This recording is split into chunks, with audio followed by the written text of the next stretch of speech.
Bismillahirrahmanirrahim. Assalamualaikum warahmatullahi wabarakatuh. Alhamdulillahi wahdah. Wassalatu wassalamu ala rasulillah wa ala alihi wa sahbihi wa mawalah. Rabbi syrah li sadri wa yassir li amri wahlul 'uqdatam min lisani yafqahu qawli. Hadirin jamaah salat maghrib yang dimuliakan Allah, kita sedang berada dalam suasana kampanye untuk memilih calon-calon pemimpin bangsa, baik dalam konteks legislatif maupun eksekutif. Pembicaraan kita pada kesempatan ini, kita mau melihat bagaimana tata cara pemilihan pemimpin dalam perspektif Islam.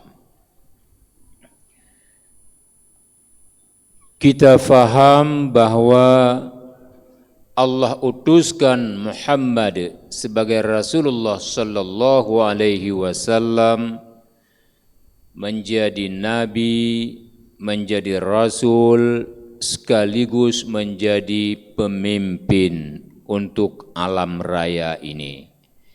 Wabil khusus untuk yang mengikuti beliau yang bernama Muslim dan Muslimah atau Muslimun, Muslimin wal Muslimah.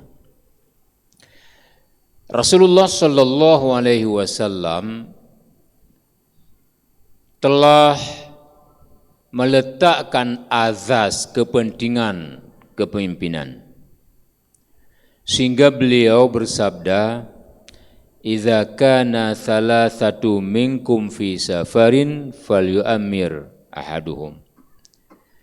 Ketika ada di antara kalian bertiga saja dalam sebuah perjalanan, maka angkatlah seorang menjadi pemimpin. Para ulama fikih siasah menafsirkan bahwa kepemimpinan itu sangat penting dalam kehidupan berbangsa dan bernegara bagi umat Islam.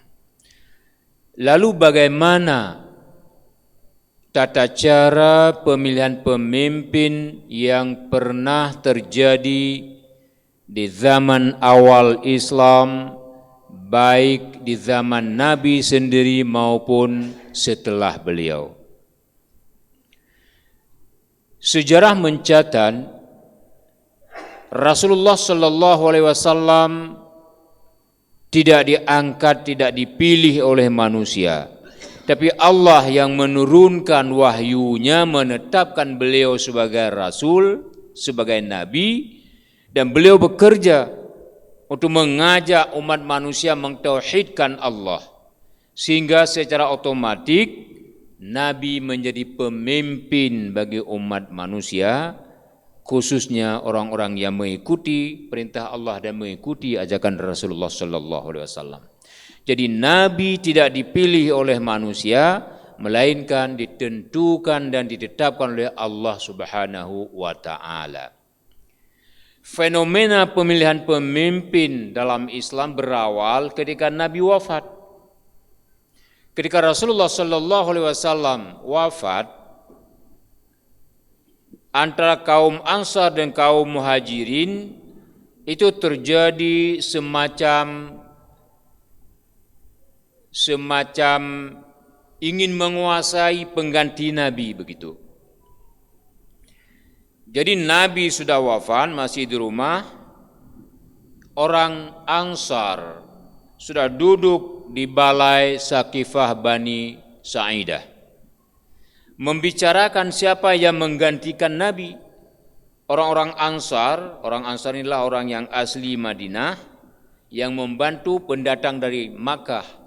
Pendatang itu namanya orang Muhajirin, perantau ke Madinah. Orang-orang Ansar ini telah menetapkan bahwa yang berhak menggantikan Nabi adalah kaum Ansar. Tapi Umar bin Khattab berpendapat lain. Beliau langsung menuju kepada nama Abu Bakar As-Siddiq yang bakal mengganti Rasulullah sallallahu alaihi wasallam sebagai khalifatur Rasul. Dalam satu riwayat, Abu Bakar pada waktu itu masih bersama jenazah Nabi di rumah Fatimah. Lalu Umar menjemput Abu Bakar bawa ke Saqifah Bani Sa'idah untuk dinyatakan kepada orang-orang yang sudah berkumpul di sana yang sedang memikirkan suksesi kepemimpinan bahwa Abu Bakar memiliki sejumlah kelebihan, memiliki sejumlah pengetahuan, memiliki sejumlah pengalaman dan memiliki sejumlah kepercayaan kepada Rasulullah sallallahu alaihi wasallam. Di antaranya Abu Bakar adalah orang yang paling awal meyakini tutur kata Rasulullah sallallahu alaihi wasallam ketika Nabi bercerita mengambil salat di Sidratul Muntaha ketika terjadi Isra Mi'raj. Sehingga Nabi Abu Bakar ketika diceritakan oleh sahabat yang lain menjawab, kalau Muhammad yang bilang itu lebih dari itu saya percaya. Sehingga Nabi memberi gelar As-Siddiq kepada Abu Bakar. Yang kedua, Abu Bakar yang menemani Nabi berhijrah dari Makkah ke Yasrib. Yang ketika masuk ke Gua Thur, Nabi mau masuk duluan, Abu Bakar menghambat Nabi. Biar saya dulu ya Rasulullah masuk. Kalau terjadi apa-apa biar saya yang menanggungnya. Jangan terhadap Rasulullah sallallahu alaihi wasallam. Artinya Abu Bakar memasang badan untuk keselamatan Rasulullah sallallahu alaihi wasallam ketika masuk dalam Gua Sur ketika dikepung oleh kafir Quraisy. Kemudian Abu Bakar keluarganya yang menghantar makanan selama berada di Gua Sur. Kemudian Abu Bakar yang pernah satu-satunya sahabat diminta oleh Rasulullah sallallahu alaihi wasallam untuk menjadi imam salat subuh ketika Nabi sakit.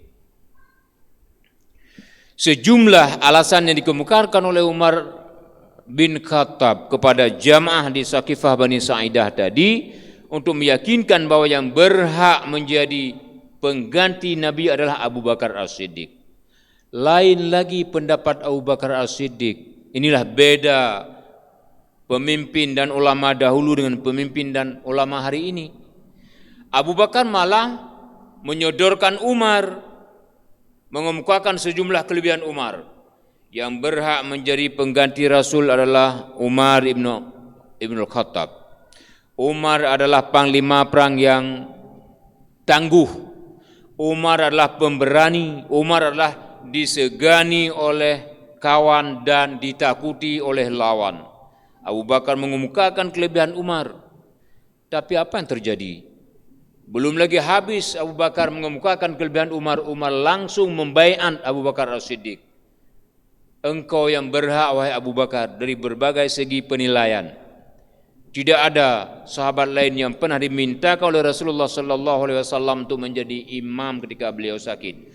Padahal yang hafid, yang qari, masih banyak yang lain.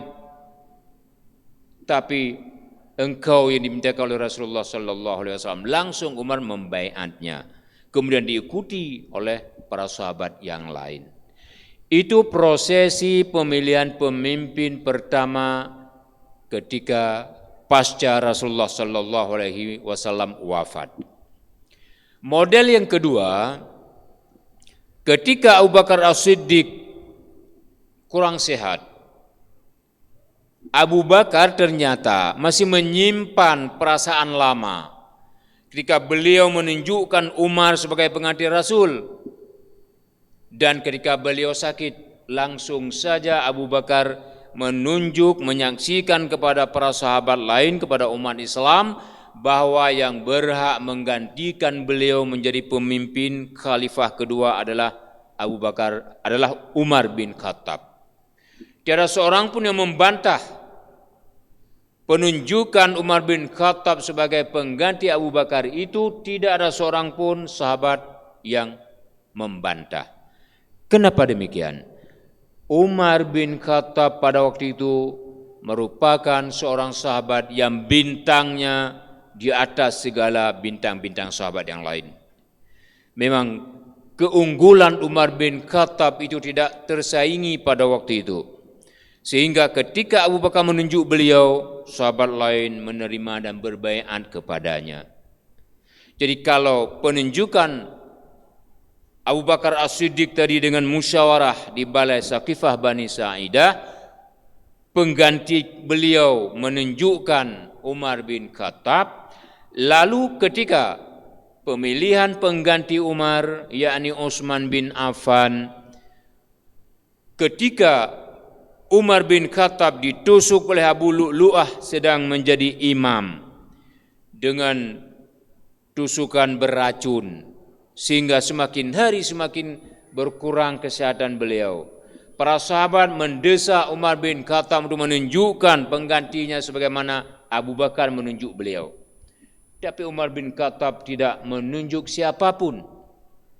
Sehingga ada para sahabat yang berbondong-bondong datang kepada beliau meminta untuk menunjukkan Abdullah bin Umar atau Ibnu Umar, putra Umar bin Khattab sendiri, sebagai penggantinya. Umar lebih-lebih tidak mau lagi. Ketika kondisinya sudah sangat sakarat, Umar baru menunjuk 6 orang yang diminta untuk bermusyawarah menggantikan beliau.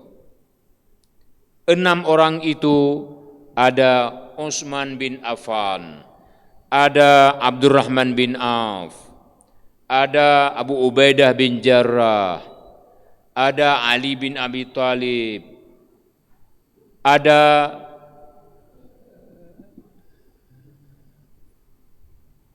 Abu Musa, ada yang keenam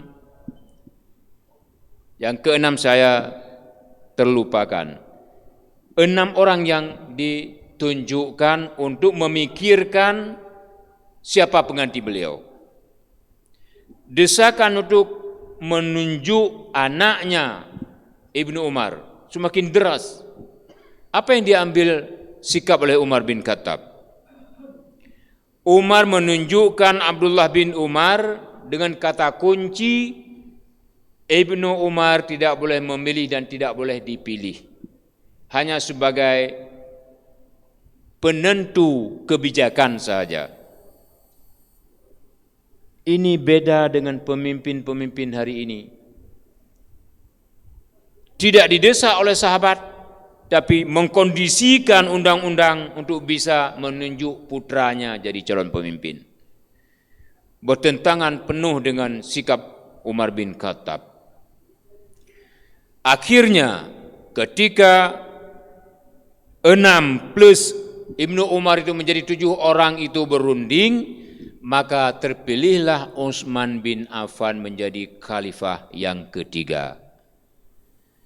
Khalifah yang keempat Ali bin Abi Thalib itu dibaiat oleh paman Nabi duluan, Abbas, kemudian diikuti oleh para sahabat lain. Itu terjadi sedikit ketidaksesuaian antara penghuni Madinah dengan penghuni Syam yang dipimpin oleh Muawiyah bin Abu Sufyan yang menjadi gubernur di negeri Syam. Sehingga akhirnya berakhir dengan terjadinya perang Siffin. Jadi di penghujung kepemimpinan Ali bin Abi Thalib, umat Islam pecah dan sistem khilafah berganti dengan khilafah monarki. Muawiyah menunjukkan anaknya menjadi penerusnya, nanti anaknya menunjukkan cucunya dan seterusnya.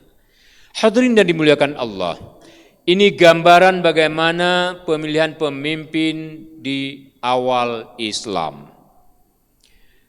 Ketika kita kaitkan dengan pemilihan pemimpin hari ini, kita hari ini ada pemilu secara besar-besaran. Pemilu itu untuk memilih presiden atau pemimpin yang dipilih oleh rakyat dalam sistem politik Islam tidak mengenal pemilu seperti yang ada hari ini. Pemilihan pemimpin tempo dulu itu berlaku ditangani oleh ahlul halli wal aqdi. Nanti kita bahas khusus tentang siapa ahlul halli wal aqdi. Jadi pemimpin itu dipilih oleh para sahabat sesuai dengan kriteria yang sudah ditetapkan. Lalu bagaimana dengan pemimpin yang dipilih melalui pemilu seperti di negara kita hari ini? Apakah selaras dengan Islam atau tidak selaras dengan Islam? Karena Islam tidak pernah meletakkan dasar politik secara konkret dalam Al-Quran, baik terkait dengan kepemimpinan, pemilih pemimpin, bentuk negara, sistem pemerintahan, itu tidak digambarkan dalam Al-Quran. Tapi semua itu sudah dilakukan oleh Rasulullah SAW pada zamannya. Ulama politik Islam menyimpulkan umat Islam boleh melakukan pemilihan pemimpin seperti yang terjadi di negara ini hari ini dengan ketentuan pemimpin yang dipilih itu ada kriterianya. Di antara kriteria yang paling penting adalah taat kepada Allah, kemudian punya kapasitas kepemimpinan, punya leadership, punya pengetahuan, dan punya keadilan. Itu yang paling inti. Maka ketika ada calon pemimpin yang tidak punya kriteria tersebut, kita pilih, kita berarti memilih pemimpin yang jahil, yang bodoh. Apa efeknya? Setahun, 2 tahun, 5 tahun ke depan, kepemimpinan dia boleh jadi akan merusak Islam, menghancurkan Islam, dan menganiaya umat Islam. Karenanya hadirin yang dimuliakan Allah, jangan kita anggap enteng sepele pemilihan umum itu. Penentuan siapa pemimpin kita yang baik ke depan ada di tangan kita sendiri. Memang mafia politik cukup merajalela. Para penghancur Islam masuk setiap negara mayoritas Muslim yang sedang mengadakan pemilihan pemimpin, dan mereka menghalalkan cara untuk menjagokan pemimpin yang mereka sukai, yang bisa mereka permainkan, yang bisa mereka hatur ketika dia jadi pemimpin.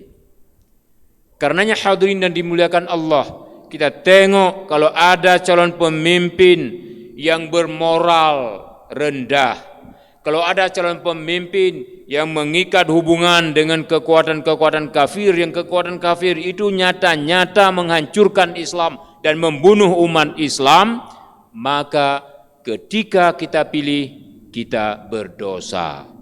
Karena di luar kriteria yang inti tadi.